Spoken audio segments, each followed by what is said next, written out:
আসসালামু আলাইকুম রহমতুল্লাহ। আলহামদুলিল্লাহ, আল্লাহ শুক্রিয়া। ভালো আছেন আপনারা সব? আমি আলহামদুলিল্লাহ আল্লাহ রহমতে ভালো আছি।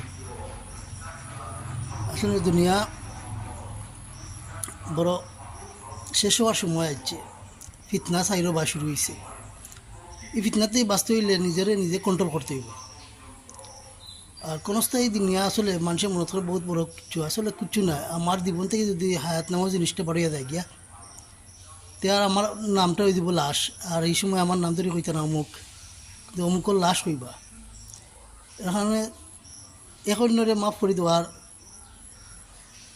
সিফত দিলের মাঝে আনতে হইব, মনের মাঝে আনতে হইব। আর অপরাধ তো করা যায়, কিন্তু অপরাধের মাসুলটা বড় কষ্ট।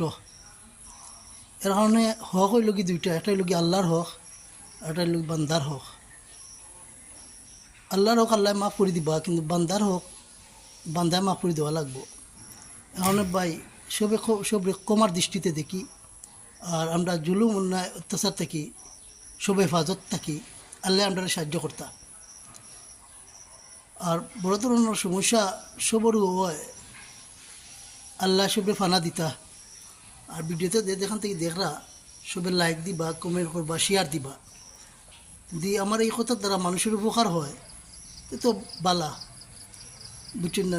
এখন অন্যের প্রতি মহানবী সাল্লাল্লাহু আলাইহি সাল্লামর যে বাণী, একে অন্যের প্রতি সদয় হওয়া।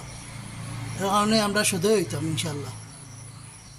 আর দোয়া করবো আমি নালায়কের লাগিয়া, যেন আল্লাহ তাআলা সব ক্ষেত্রে সর্ব অবস্থায় ফিতনা থেকে হেফাজত করে। আল্লাহ ভালো রাখুক, সুস্থ রাখুক।